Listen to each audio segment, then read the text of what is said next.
Welcome back, everyone, to S1E1, the show where every week we pick a different sitcom, watch just its first televised episode, and review it with only the knowledge of what we've seen from that one episode alone, ignoring anything we know about anything that happened in that show along its future run. This week, we're going to be talking about The IT Crowd. The IT Crowd ran 25 episodes over 4 seasons on Channel 4 in England. We're going to be talking about just its first episode, which is called Yesterday's Jam, which originally aired February 3rd, 2006. My name's Jay Gags. With me, as always, the guys, Ferg, Joe, Nick, and Gordo. Guys, what's going on? Get out of the lift. Get out of the lift. Get out of the lift. Get out of the lift. All right, so let's just start things off the way we always do. Who has and hasn't seen The IT Crowd before we watched episode 1 for this episode? Never seen it. I've never seen it. I've seen a couple of episodes, but I never watched it religiously. Ferg? Yep, I've seen it. I love this show. Okay, so 3 out of 5 have seen it at some capacity. 2 of us are going completely cold. All right, so it starts right off with the intro. No like cold open or anything like that. The intro is like just kind of like an 8-bit video game style, showing you Boom, boom, ba-na, boom, boom, ba-na. you see just two male characters like in this game that are kind of clubbing something at the desk, and then eventually That's a what I girl love. joins in. Instantly, it's British because he has a cricket bat.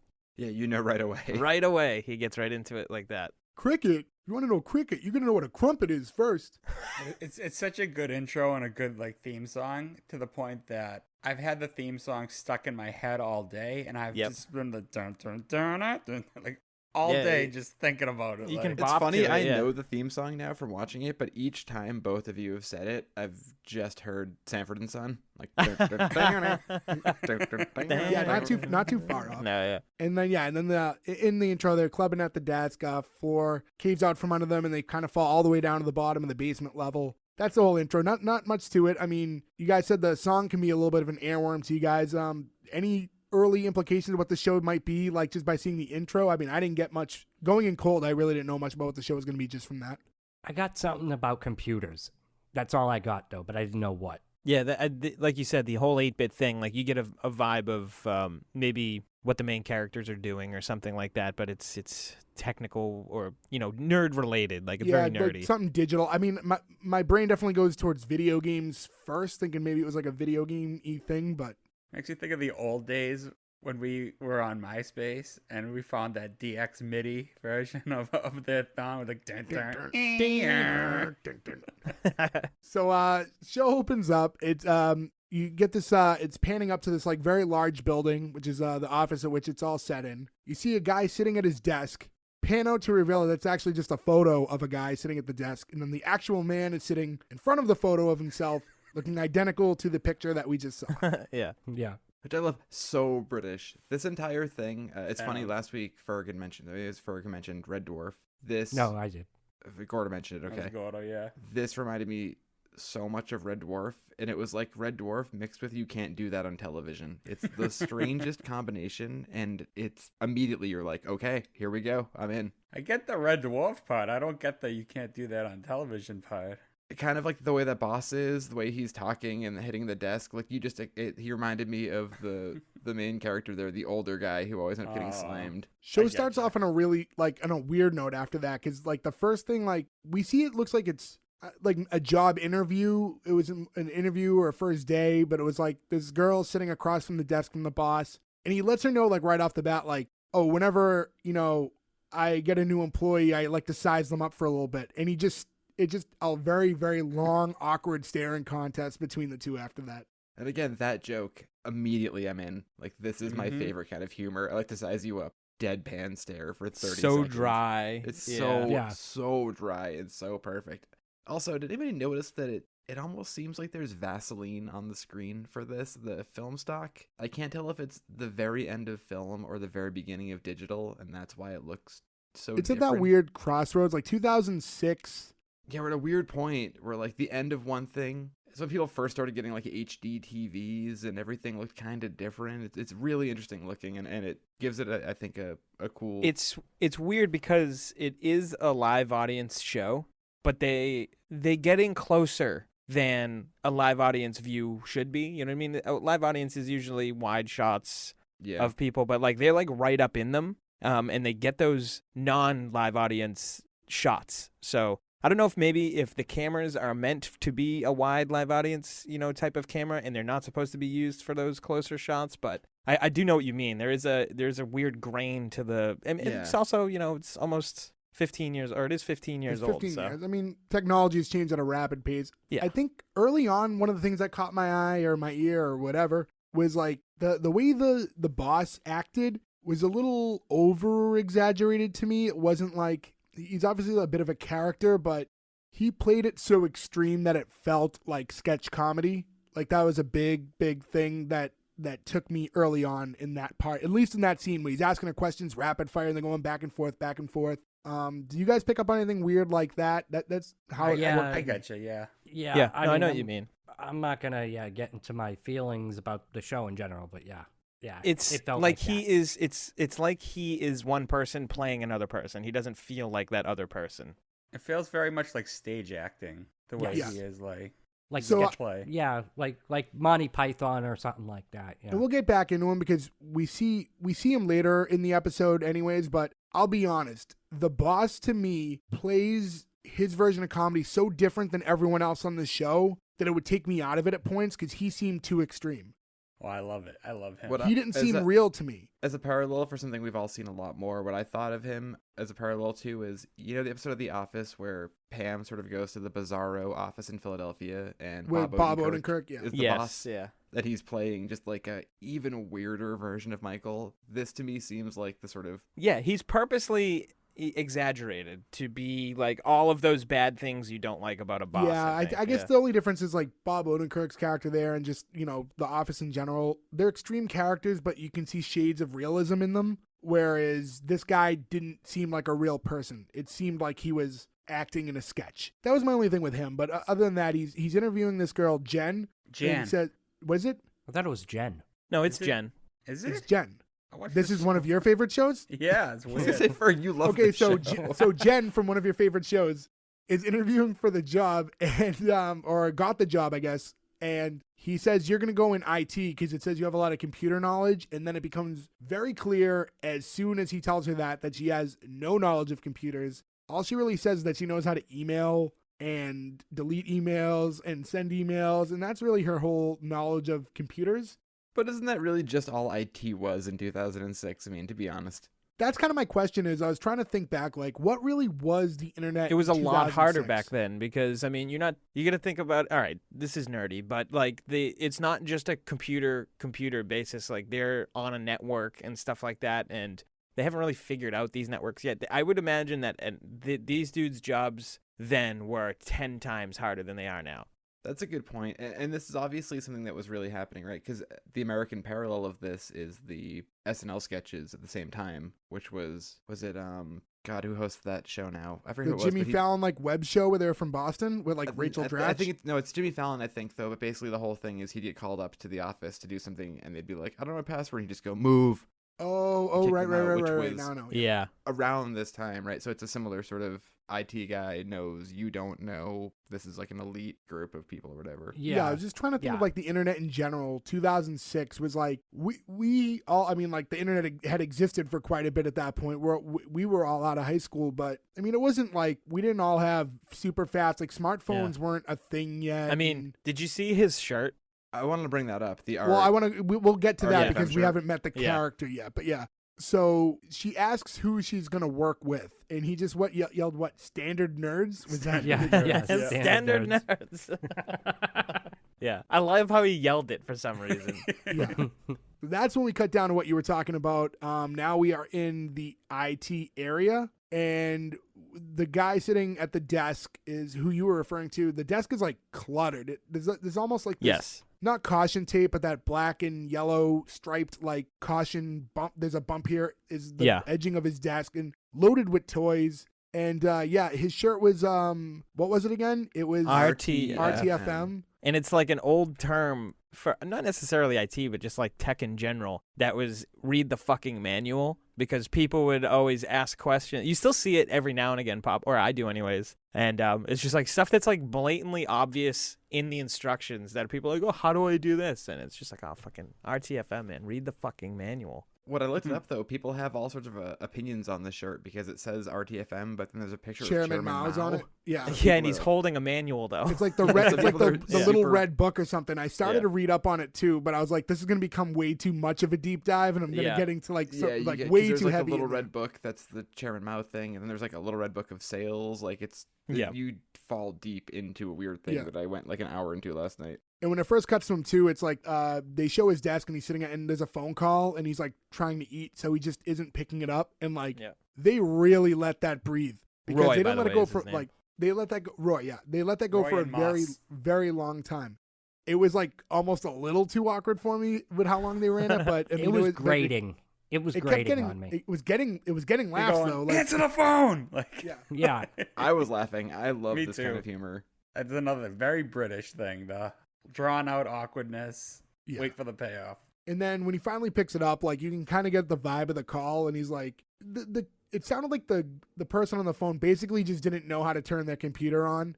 Yeah. And it kind of goes back to what his shirt is saying, right? Like this is what he deals with all day. It's like people just defaulting right towards them, like asking the most asinine questions, and like this is their everyday. Yeah, because at this point he's saying, "Did you turn it off and on? Did you turn it off and on?" Yeah. It's your first intro with the catchphrase Catchphrase, of the show, the main catchphrase. It's like the off teaching and on Joe joke. how to podcast. And I'm still not good at it. I loved what does he say in this where he goes, "Oh, you from the previous century?" Yeah, Yeah, you are pushed you from the button. past? Yeah, I did. Are you pushed the from button. the past? Are you from the past is the line.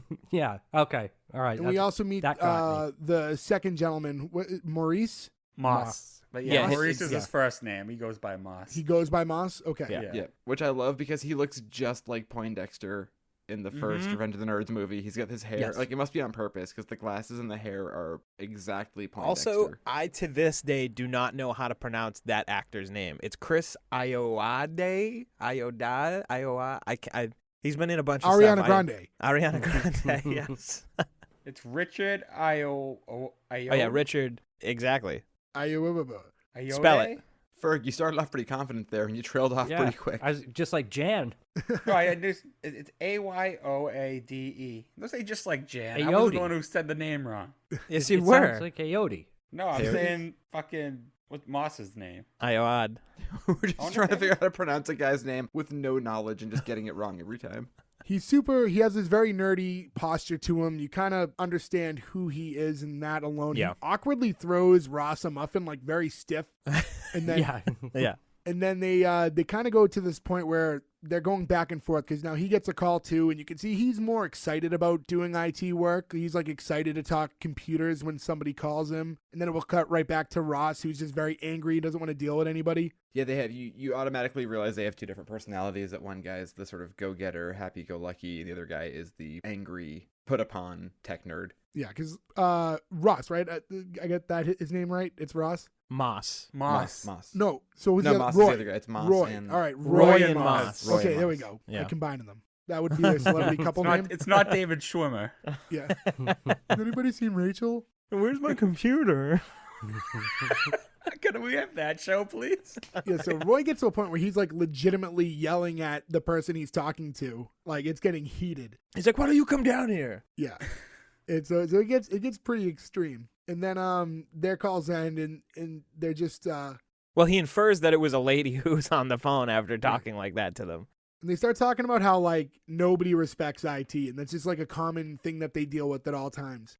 Not that it sounds like that he was showing, that much respect either, but he was saying that he was working on somebody's computer and the girl actually just laid her coffee cup on his back while he was working, Yeah. and he spins And it left around the and you can ring. see the imprint, of the mug on his shirt, which I thought was a good bit. Nick, you're in the industry. How accurate is this for treatment of IT people? I'm not that close to that industry, but it's common sense issues that people just do not feel like figuring out on their own. So That's where his attitude comes from. It's like, this is the 40,000th time he's had to have that conversation, so that's why he's just like, I know there's nothing really wrong, just turn your computer back on. Like, and they just don't understand the most basic functions. Which I think is probably the best thing ever for people now, is that you can access computers remotely. I feel like IT people now are just like, yeah, big time. Go walk away and I'll do this for you. Like, that must make that a lot easier. You don't have to see the morons that you're helping anymore and want to strangle them. Or have to walk or talk somebody through something they don't understand, which is always frustrating. Or it's got to make that more frustrating, too, because say somebody, I went to go try and fix this, and then screwed something up royally, and then you got to go in and be like, come on, man, why'd you do that? Well, The title of the episode comes into play here, too, because this is when he says that, he refers to them as, like, people treat them like yesterday's jam, which I liked because that's when Roy... He instantly acknowledges that that's not a real thing. He's like, well, actually, jam lasts for ages. Like, I don't know if that's... So it would have been like... Yeah. Really what he's trying to say is, like, throw this away like yesterday's newspaper, which would be, like, the common thing. And then I kind of got into a thing where I was trying to find out, like, is there a different... I thought maybe, like, jam, because I was stopping to, like, write it down before I played it and saw that he acknowledged that it was wrong. And I was like, is that what they call newspapers in England or something? Do they call it, like, the Daily Jam? It would make the band The Jam have a totally different connotation to their name, yeah. And that's not it. It looks like they go with, like, they're still just newspapers, but they have, like, the heavies and the populars, which are, like, the heavies, like, the main publications, and the populars are a little bit more tabloid-like. But, yeah, that's neither here nor there. Newspaper would still be the term that they would go by. Makes sense. So now we cut back to upstairs where Jen is still walking with the boss and checking out the new, like, office or the new building she works at, essentially. And the first thing that she's, like, really impressed by is that they have unisex toilets, like in Ally McBeal. Just like Ally McBeal. Yeah. I love when she opens it up, too. And I don't have any, like, vivid memories. Like, I've seen clips of Ally McBeal, but was that, like, a big deal about that show? Like, was it, like, revolutionary for its time in doing that? Yeah, I don't remember.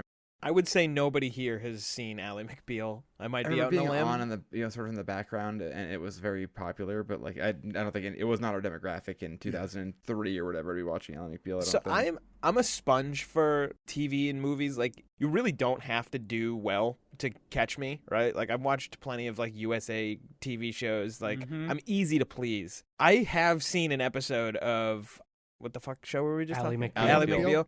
It was like the worst piece of shit. Like, I was just so bored. Like, I couldn't relate to anything, and I was just like, maybe you tuned in onto the wrong episode. It's possible for sure. Yet I always seemed to think Calista Flockhart was fine. I had like no issue with her. I don't know, that show. I mean, the world seemed to love her at the time. Like, again, it wasn't my show, but people were very endeared by her. So, and the curiosity of this unisex bathroom overcame her, and she opens the door, and you just see like this like couple just making out in this beautiful bathroom. Like, it's like, is this where we work now? And the boss is like, that's what this place is. It's just sexy people not doing their work and having affairs. It's like, oh.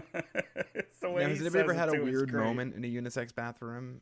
I'm pretty sure everybody here is familiar with Charlie's in Harvard Square, but a few years ago, because they always had one stall, like one person occupancy bathroom, male, female, and busy bar. That's a nightmare, right? So one day we just show up and they're like, now there's 3 stalls. It's totally unisex. That's how it's going, right? So obviously, no issue. It's kind of weird at first because you've never done it before. I remember the first time, you go in and you have to go into a stall to pee or whatever. And I came out at the exact same time as a woman who was maybe like 10 years older than us. And she just looked at me horrified because she didn't realize that it was now unisex. It was just like, oh my God, oh my God, oh my God. And I had no idea how to react. And was just like, it's for everyone. Yeah. Just like so afraid of what to say. Should have been like, that was a nice shit you took just. A couple years ago, I heard what you did. Me and Ferg were at a brewery in Brooklyn. And I went to run into the bathroom, and like, it's a unisex bathroom. And I didn't have any recollection of like any unisex bathroom that was like multi-toilet use, at least, that I had gone to. And I wasn't thinking about it at the time, just opened the door. There's just like a girl washing her hands, and like I froze. I'm like, oh, I'm in the wrong, like, like you pause because you're just not used to it. And I felt like I ran in the wrong bathroom by accident. But there's no hot couples not cheating on each other in there when you walk in? Not when I went in. No, it was just a girl washing her hands. I feel like Charlie's and the Brooklyn one would probably be more likely what we see in the bathroom later on. I was going to say, I've had the experience of the bathroom later on.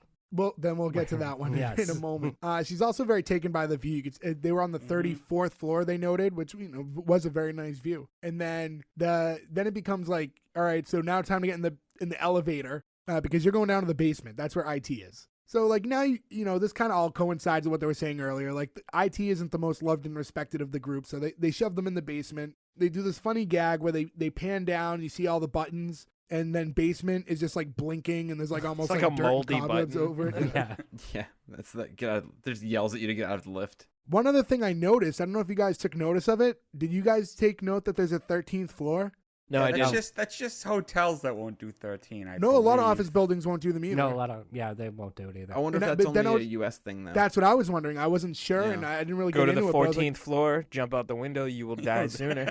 So I was like, maybe that's just a U.S. thing, and I never thought about it. You know because, what, like, too, though? You know what the elevator button reminded me of? It was very Ren and Stimpy. You know how Yeah. in Ren and Stimpy they would always give you like a really grotesque close-up of something? Oh, you would never want to touch. Yeah. It just, I don't know. That reminded me of Ren and Stimpy for some reason because it was like a really gross, moldy, dirty button. Oh, I was gonna say this is before Parks and Rec, so I'm assuming they stole it from this. But the entire basement, when you get out of the elevator and you walk through the hallway, it's just that floor in Parks and Rec where you go to get like divorced and everything. oh, like the fourth floor, Yeah, Yeah. the fourth floor that never want to go up to. That's just scary, and there's just bikers selling meth and everything. Like that seemed like a direct rip that they did from this episode or the Right. show in general. That basement reminded me of Red Dwarf, the spaceship of Red Dwarf. Yeah, I get Yeah. you. I get Yeah, that. that's where, and I was Like the trying to see if steam there. and...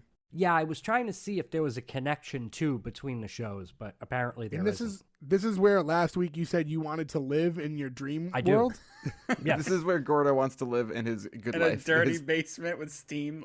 And Yep. I mentioned like a sketch comedy vibe earlier. I got this again when we got to the basement when like the steam started flying out of the wall. I was like, this all seemed very sketch comedy to me at this point too. The whole episode is. I mean, sketch comedy. smoke in general too is very like Monty Python, right? Like when I think Yeah. of Monty Python, the first thing I think of is somebody exploding, and then the camera cuts back and just a pair of boots that have smoke coming out of them.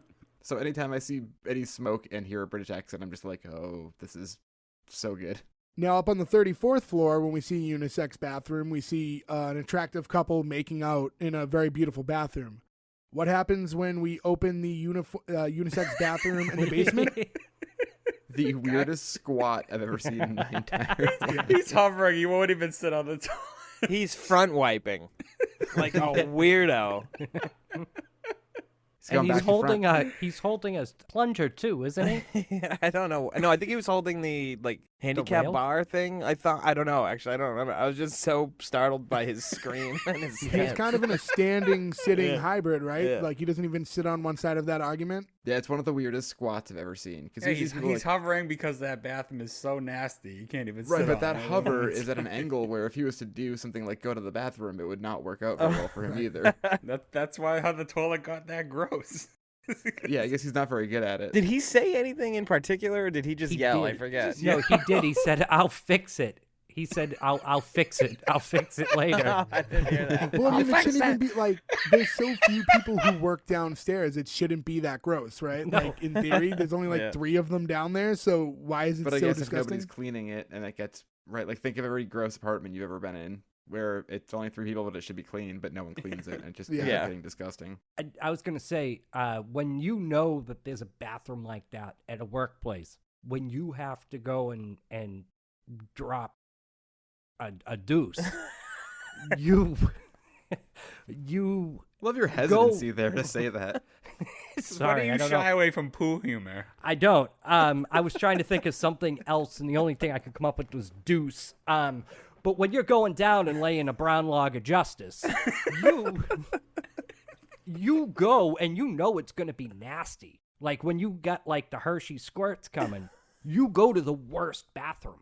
You don't go to like the nice, clean, prim and proper upstairs one. You go to the one where you know. There's never you been a can point in my wreck it. brain where I'm like, I need to go to the dirtiest bathroom I can find. That's never been a thought in my brain. That's never happened. 99.9% of the human population goes for the nice bathroom, Gordo. You were fucking insane. What I thought Gordo was going to say is like, oh, that's You just the bathroom animal. you'll go number 1 in. And if you know you have to go number 2, you look for the better bathroom. But I if like you're just Gordo's going thought 1, it process. doesn't matter. Gordo's thought process is that bathroom doesn't deserve this. So he has to go to another one that's shittier. No, because you know you can get down to business. You know that it doesn't matter. Nobody's going to go in there. That bathroom's nasty. You can go in and rip ass all you want in there.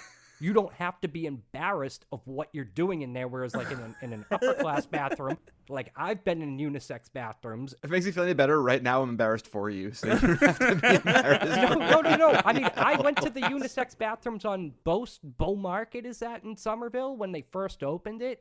And you were like, this is too nice. They don't deserve me doing what I need to do, so I'm going to hold it for later. I dropped diarrhea. Why are we in there. talking about this right now?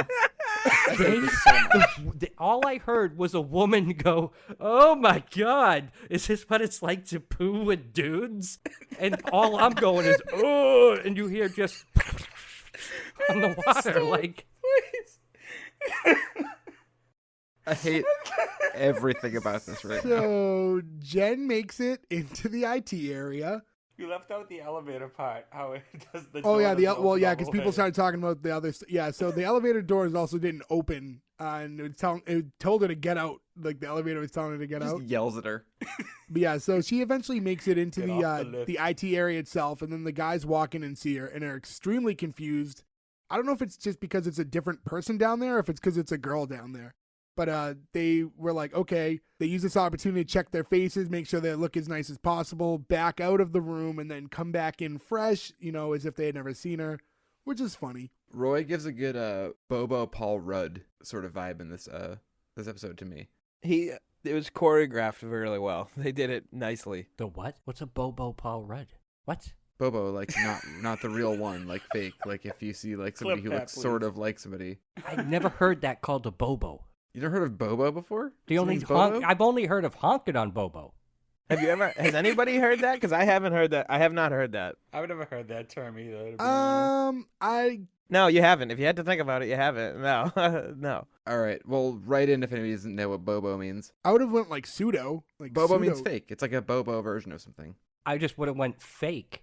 like Sonny Bobo. Like Sonny Bobo, yeah. Also, Gordo, you're not allowed to correct anybody on anything for the next 20 minutes. Your time out. So I'm trying to remember. So when she comes to acknowledge all of them, what made Roy fall down again? But he comes back.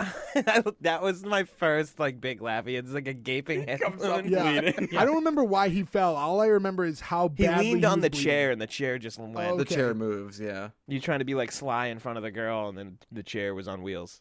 So he's bleeding pretty bad. But this is also when they find out that she's the new boss, which they don't take very kindly to that news. Because they were both kind of under the impression that they were the boss. Like, both of them thought they were the other one's boss, or at least one of them was the boss, but they never established it amongst the two of them. Yeah, even already, you kind of get the impression that they've been just the two of them for a while. So Yeah. And it seems like that's been working out, at least in their mind, so it wasn't an issue. Yeah, they have a very, a relationship they don't want to change. They're stuck in their ways. It's like an old married couple sort of scenario where, Right. anything that comes in and changes this dynamic is bad. Like a gaping head wound Yeah. that makes his ears warm. We've all been in that situation where you have everything's great, and then you add a new person and it changes everything. It and just it's changes the uncomfortable. dynamic, yeah, because you develop a flow That's with what people. I was looking for. Would not come to me. Yeah, so as Rory chases her in, the guy who was taking his shit earlier steps in to give Moss a package, which was the newest Harry Potter. From Amazon. Yeah, and he got the child and adult versions to see if they were the exact same. He's going to A/B test the kid and adult version of Harry Yeah. Potter. And I just out of curiosity checked. Now, full disclosure, I've never read a Harry Potter book or watched the movie. Me neither. What a loser. As of 2006, when this episode came out, the newest Harry Potter would have been Harry Potter and the Half-Blood Prince. It's a Take good that one. for what it's worth. Yeah, not a Harry Potter fan. I like And the then movies. after- I never read the books. I just either. never, I I don't saw the know, movies. never got into it. So it is what it is. Moss then knocks on the door to talk She to goes Jen. into her office. She finds the office, right? Yeah, she's already in the office because she had already talked to Roy in there. And then when Moss tries to go in, just to look like the boss and more important, she's pretending to be on the phone with the boss from upstairs. And I like how this played off because at first I thought he was being sarcastic, but upon analyzing, I think maybe he was genuinely going in for that purpose and it was just funny timing. Oh, he definitely was going in on purpose. Yeah. then she asks, oh, what is it that you want? And he's like, oh, I was just wondering if you wanted me to connect your phone, because she was just pretending to be on the call and it was clearly unhooked. But yeah, I don't think he was, at first was like, oh, that's good sarcasm. I was like, oh no, he's not being sarcastic. He actually went in there to help with the phone. It's just good timing. Is this where they come in and he drops his cup of tea and he says, this is why I always make 2 cups of tea? No. So no, that's later. Yeah, so first what happens is she then asks him to close the door from the other side. And he's not sure why. So he's like, okay, oh, like this? And and then he realizes that he just locked himself out of the office. Like, that was her way of asking him to leave. I don't really know why she was being so rude to him in that moment. Like, you're the new boss. You should probably get to know it. You're just mad because he asked you to hook up the phone? She doesn't know anything about IT, so she doesn't want to have a conversation because she knows it will end instantly with her not knowing what they're talking about. So maybe that's why she's just trying to avoid any interaction between him at all. And then before what you were talking about, Joe, he starts telling Roy how weird she is because he went in there to talk to her and how strange of a person. And in the midst of that, starts squirting water into his hot ear.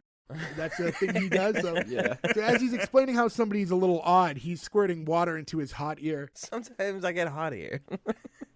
And then they didn't. And he's like, she didn't even notice the original ZX81 that's sitting right here. Was that a real computer thing? Yeah, it was huge in the UK. It was like one of the first like small computing devices. Okay. So it was like our Apple? Yeah.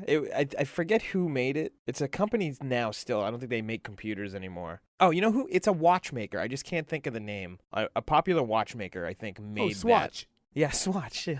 Omega. But yeah, there was like 1 billion of them around. Okay. Timex made them. And that's where we get into what you're talking about, Joe, where Roy suggests that she doesn't know anything about computers. And that's when Moss's reaction is so extreme that he just drops his tea. And then instantly picks up his second cup that he always has just in case of that happening. And then upon thinking again that she doesn't know anything about computers, drops it for a second time. And that's followed up by a similar gag, too, where he puts on bigger glasses and then bigger glasses again. The gags are so funny. Yes. That's the thing about this show. It's such a good like combo of like witty humor with physical comedy. Definitely something for everyone. Like, so Jen's listening to them talk this whole time that they're talking about her and that she doesn't know what she's doing. And because they're talking about making a plan to get rid of her. And that's when, as you said with the glasses swap, depending on his level of excitement, has to keep changing his glasses, which to me were they even different in size? I couldn't tell. Yeah, like, they're bigger. Were they bigger? They were so subtle that it was like, are these even the same thing? Or? And then he has the scheme glasses that are different from the plan glasses. Right, yeah, he puts on a third pair. Yeah, because he goes, oh, well, if it's a scheme, then I have to wear these. And then they're even bigger. They need a solid plan to, they need some foundation to get rid of her. They need solid proof that she's in over her head and doesn't know what she's doing. And they say that they don't want to go into this half-cocked and both start chuckling immediately. Yeah, cocked. Yeah, the half-cocked joke. And tensions do build up with her, like, because he doesn't want to play nice. Like, he makes it very known, like, we're going to get rid of you. Because they just don't, is it just the fact that they don't want to have a boss? Is that really the big hang-up? Yeah, that's all it is. Point? They've just been doing this. Right? And I think Nick, who works in an office as well, can sort of agree with me here. You just want autonomy sometimes. You don't want somebody bothering you, checking in on you. You just want to do your work. It's not even about slacking off. It's just, I want to do my work and be left alone. Yeah, right. Well, I was going to say, too, because they've been so forgotten by the rest of in the way that they were treated by the rest of the office.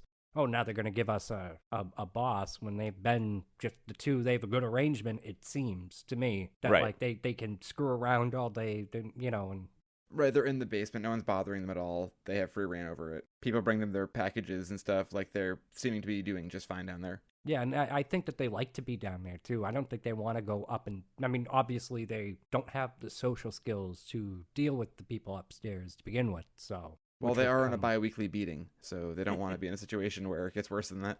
As we'll find out. And, I've never really had a proper, like, office job. So, like, every job I've ever had, the chain of command has always been so properly defined and like very like plug and play in your roles. But, I've never been somewhere where they will just add a position or subtract and restructure like that. It's always been very, very known what you're walking into at all times. So I guess for me, it's just not something that I see. So it's like I can't relate. But if you're in an office setting and you see structural changes all the time and new positions created, like I guess that'll hit home a little harder. I think a show like this maybe faces a bit of an uphill battle, right? Because you're going to get almost anybody with about 75% of it, right? Because anybody who finds these things funny are going to find the humor funny, the slapstick funny. But there is that 25% of a show like this where you do have to... The Office is similar, right? Or Office Space, all these things. Silicon Valley, right? Where you have this sort of culture where 25% of that show is very relatable to that group of people, but not to anybody else. But the rest of the show is. So I think when it hits to somebody who knows everything, it's like this huge deal. And I think that's why it's such a cult show. There are people who sort of get every aspect of it. That's a good point, too, because although these two characters are, in an office setting and, doing technical work, they do kind of give like a blue collar vibe, too. You know what I mean? They're physically doing things. They're not dressed for the office. They're a bit more brash than everybody else. So I think it's like a good in-between of the, blue, white-collar area. One of them is dressed like the office. Moss is. That's true, Moss is. But because Roy isn't, he doesn't have to be. He's just kind of weird like that. You relate to that way more, right? Because that's the best thing ever, because I've worked in offices where you don't have to, you never have to just wherever you wear jeans and a t-shirt, and that's so much more relaxing and freeing than the idea of wearing a tie to work every day, Right. They make it upstairs because this all comes to a head, and they're gonna finally tell on her and try to get rid of her. And as the three of them are all sitting across from the boss's desk, the boss is on the phone and is very, by coincidence, makes it very known the importance of teamwork. And he starts talking about how he's firing the whole fourth floor because they couldn't work as a team, wants the security team to go in there and work as a team to escort them out, and wants a backup team to watch over the security team just to make sure that they're doing their job and working as a team. Yeah, again, just the crazy, over-exaggerated, very British humor that just is so funny. Yes, the security, the needing to hire, and then he calls the recruitment to hire another security team to escort out the security team that's escorting out the fourth floor. Like, I thought that was funny. And then we go into A-Team montage with the theme song? Because he has the A-Team picture on his desk. Yeah, he's like, jewelry guy. What does he call all four of them? Because he names them all, and he doesn't get any of their names right. He says right. their names. No, he says all their names right, but he calls Mr. T Jewelry Man. Okay, because that's the He's only like one. Murdoch. He says Hannibal Face Murdoch.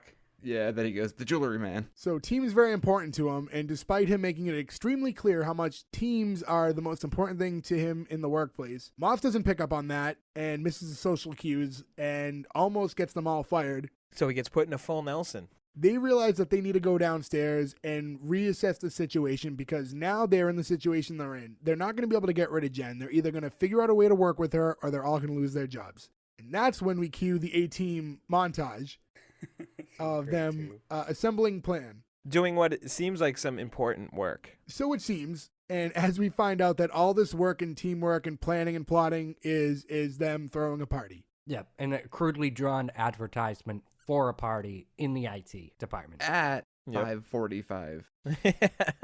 I would not be at that party. Like, oh, this party happens 45 minutes after work ends? No, thank you. I want to go back because they call back to it later, but when they try to find their way out of the office, the excuse that they give the boss is they just wanted to let him know that they added voice activation to his computer. Oh, God, yes. Yes. Yeah. So he just keeps saying hello to his computer over and over, just trying to get it to turn on, and obviously it's doing nothing because that's not why they were there. Yeah, because they said that it might take a while to get the pitch right, so you have to keep talking to it. That's why he keeps saying hello over and over. And they have the party, right? Because they have the callback joke that he the girl from the phone earlier comes down and beats him up, or is that later? That's coming up because they're gonna explain to Jen more IT stuff, right? Because that's where they start talking and they just hears the noise. Right. Well, actually, right before they even made the plan for the party, that's when Jen was like, well, just teach me about this and we'll be fine. And Ma's like, yeah, I'm just doing this basic task and then I'll show you some things. And then as he's trying to explain the simple task that he's doing, all she hears is television static. This again for me, though, was a little too sketch comedy. That gag was a little too much for me. It's very sketch comedy. A lot of this stuff, too, is also, this has come up so many times in only, 11 episodes so far, but very Kids in the Hall. Yeah. Like explaining that. Okay. 100%, yeah. It's very Kids in the Hall. But also, there are certain things I totally get that. Every time someone's tried to actually explain to me what an NFT is, the TV static just plays in my head. Like, I just don't understand it. It's relatable, right? Like, someone trying to explain something to you that's not even over your head, but it just you can't comprehend it. I think it's pretty relatable. And actually, I think we did flip the order a little bit. Before we find out that their plan was to make the party, this is when the woman walks in looking for Roy. Because that's why they realize that she can help them, is because she diffuses the situation. Right, they need a people person. Yeah, a woman walks in looking for Roy, and he greets her because she's an attractive woman. He's excited. He thinks that maybe she's, I don't know, just caught an eye for him and wants to talk to him. And then immediately just starts beating him, like, beating him pretty bad, yeah. Takes his shoe off, starts beating him with the shoe. Come to find out, the very beginning of the episode where you see him arguing with someone on the phone, this is the girl now coming down after he challenged her to come down. And he takes a pretty good beating from her. And that's when Jen goes, oh, okay, so now I know my value here because she diffused the situation right away just by mentioning the girl's shoes and talking about them. Which I don't even think was actually to genuinely help him. It's just that it worked out that way, that it ended his beating by distracting her. I also, too, when she leaves after beating him up, he still goes, nice meeting you. Yeah. Did anybody get her number?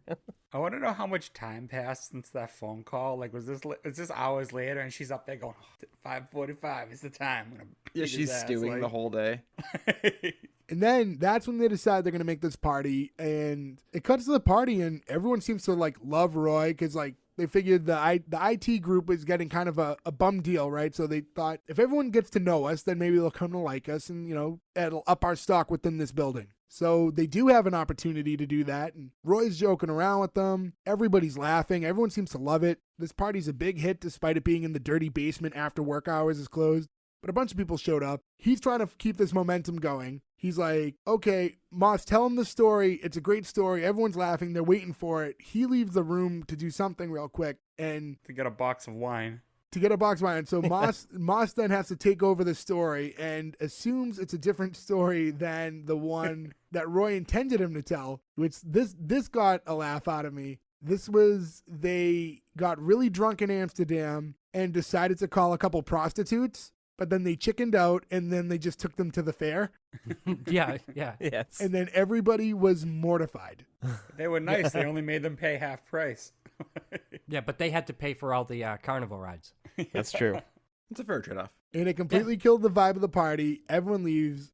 Well, first, Roy walks back in, wondering what just happened, because now all the laughter that he just exited from is now gone. And he finds out what story was told. And that was the end of the party. Everything was going so well, too well almost, and then that's it. Everything's over, back to square one. We're left with just the three of them sitting down there again, trying to figure out where to go from here. Yeah, I mean, also, too, with the when he starts telling the story about the prostitutes and Jen spits out her drink, too, like, you can see, I don't know, that got a laugh out of me when she spit out her drink. It's just funny too. He wants him to tell a story about the time he lost his glasses. Yeah, in Amsterdam. Yeah, he has like a very sweet story that he wants to tell. And he's expecting to come back to everybody laughing still and wanting more wine. Like, what? That's a great story. Completely hates them. Yeah, and then he can't figure out why, and he's like, oh no, not that story. And you know what? To be honest, as embarrassing as that story is, I don't know if that's enough to, like, shock and mortify. They got so drunk they called prostitutes, but they chickened out. It wasn't like the story gets grotesque and, like, detailed. They actually come, and then they come to their senses and couldn't go forward with it. So, kind of a sweet story. They just took him to a carnival, essentially. I just love that the idea of telling your entire, like, because if the story was that they didn't chicken out and they did, like, you know, bang a bunch of hookers. Yeah, like go with the sex workers and like do whatever, that they wouldn't think that was a thing that couldn't get you fired for telling to all of your coworkers. You know what I mean? That's just a funny thing. But like, it didn't cross his mind to be like, well, it's an after hours party. I would love to go drinking with Moss, by the way. I feel like that would be a really good time. Also, they're not going to get fired. People are having affairs in the bathroom upstairs. Well, I guess maybe too also that they are so, I would say they're so low rung, but they almost all, you say that, but they also almost got fired earlier in the episode. Yeah, but that's for a lack of teamwork. That's Affairs true. are fine. Work as a team. And I guess if there is 4 of them, that's technically a teamwork. Tag team match. It's like the Rock and Roll Express versus the Midnight Express. Yeah, just like that. And I like there's a nice little button at the end of the episode too where, so as they're all sitting there, the phone rings and Jen picks up and takes one of these IT calls and instantly just asks if, you know, they tried turning it off and on again. So now that's kind of like she's part of the crowd now, right? She's in with them now. Yeah, that was, I feel like the party, since the party flopped and the 2 guys screwed it up for her, now she knows. Because also, too, I think that by having the party, she also thinks that maybe she can escape being the IT manager. Get in with everybody else? Yeah, it's not just to raise the stock. Like, sure, that's what she's telling Moss and them. But the real thing, I think, is she's trying to get the hell out of there and go get an office with that view. She wants that view back, yep. Yeah, and she just realizes that Moss just sunk her chance, so now she's just embracing the, I'm here, this is my job now. Yeah, there's definitely a point where by picking up that phone, she realized, like, this is who I am. I'm in this now. This is where I belong in the world. And then the credits roll, and I did really like this. The credits roll, and it's just a slideshow of pictures Favorite of the part. two of them with the prostitutes at the fair. It was so good. And also very British, right? They're older women. Yes, yeah, Like right. older smoking women. Right after we watched this, I watched The Dirty Dozen in bed. And so like a British movie from like the 60s, right? And there's a scene where they go and they get a bunch of prostitutes for the guys before the mission, and almost every one of them looked just like the women in this scene. And I just thought it was so great that seems, it wasn't supposed to be a gag in The Dirty Dozen, but that 40, 50 years later, it's still the same exact archetype. This one picture that killed me. It's just Roy eating a hot dog. Yeah. And I think Moss had cotton candy, and it's just the two girls Just just smiling. standing there. What I liked about it is just how much fun they seem to be having throughout all those pictures. Yeah, It right. wasn't like it was this uncomfortable moment, like, oh, we're here with them now. It was like they were still having a blast. They were at the fair just having a good time. But the And- prostitutes are straight-faced the whole Yeah, oh yeah, Yeah. they're just there. Yeah, they're just getting paid. They're just trying to make money. But the other two are like, hey, you know what? Life gives you lemons. Here we are. I wonder if they would have played basketball with them. That's in all my I could think attempts, about. Yeah. Yeah, me too. The first thing I thought of. And then you get the final button on the episode, which is great too. Yes, which is Hello? Hello? Hello? yeah, Hello? the boss still trying to get his computer to run with the voice activation, and that's where we close off. Which means that you know he missed the whole party for that too. Like, I wish they put a timestamp, and it was like 3 a.m. and It was like he's just it been was like trying all clearly this dark, time. right? Do I remember Yeah. correctly though? Yeah, They made it it was known that it was dark. like it was nighttime. dark. So that's it. That's the entirety of the first episode, yesterday's jam. So let's go around and, as we always do, decide if this is a show that we want to green light or cancel. Ferg, starting with you, the It Crowd. What's your final decision? The IT crowd. I've never watched the It Did I- Crowd. did I but say- will did I say- definitely watch the I knew I was You gonna did. do it You were so eventually. conscious of it the whole time. and I you said it before we record. I was like, I'm going to call it the It Crowd. Yeah, you just dropped that one pretty hard. But for the IT crowd, green light all the way. I love the British comedy. I love the mixture of physical and witty comedy. It's funny. All the characters are great. They've all gone on to other things. Well, at least the two main characters. I'm not sure about if I've ever seen Jen in anything else, but Well, maybe because you were looking up Jan. maybe. Who knows? She was in that show Humans we watched. Oh, yeah. She was in Humans. Real-time revelations here. Great. Yeah, great show. I'm easy to please with that stuff, so green light. Joe, do you? We sort of have a rule where we try not to talk about the shows before we record because we don't want to, do whatever. And I couldn't help myself. I went into our chat and asked, because I couldn't remember who recommended the show. And Ferg said it was him, and all I said was, thank you. It's a green light. I love this show. I don't know how I had never seen it before. And I'm so excited to finish recording tonight just so I can start watching it. So green light all the way. Nick. Green light, like easy. But Joe, I know you're a fan of Matt Berry because you're a fan of What We Do in the Shadows. Yeah. And he becomes a big part of this show. So definitely keep watching. But this show is just so much fun. How could you not green light it? There's nothing serious about it. It's just goofy comedy with smart writing. And I've seen it multiple times. I will watch it again. Tons of fun. Love it. Green light. Gordo. I'm canceling this.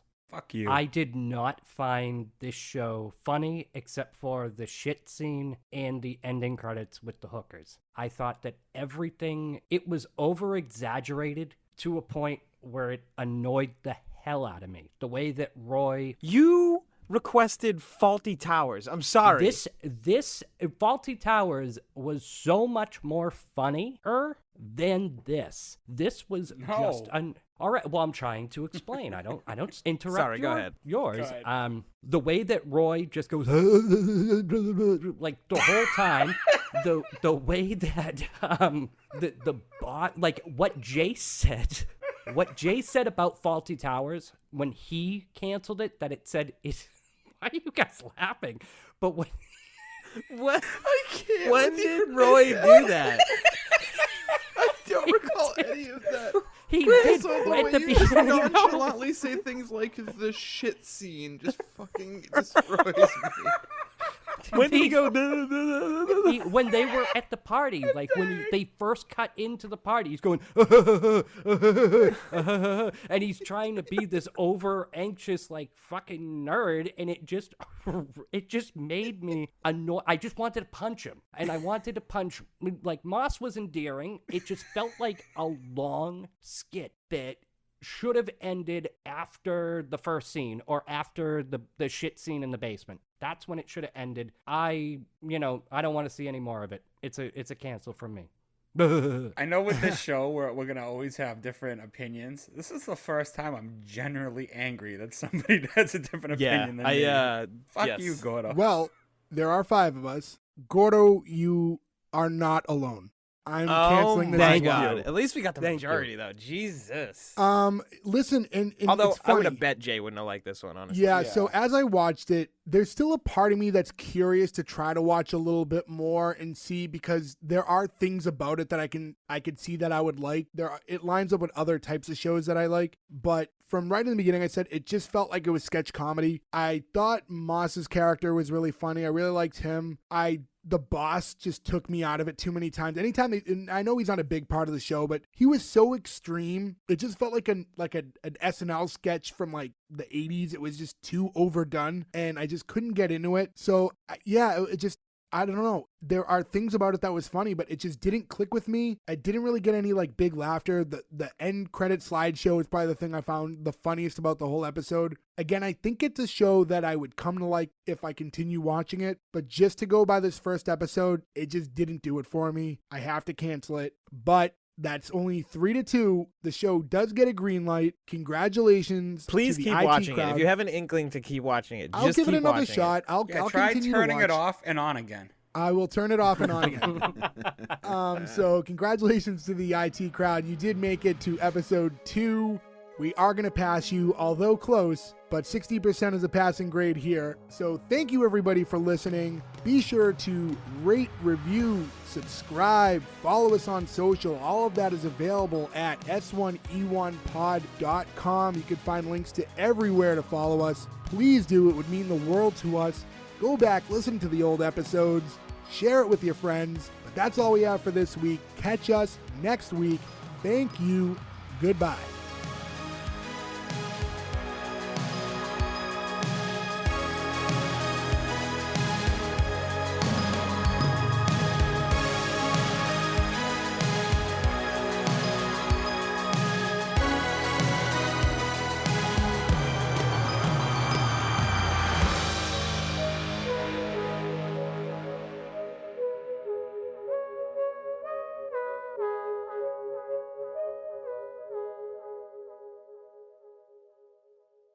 Hello? Hello? Hello?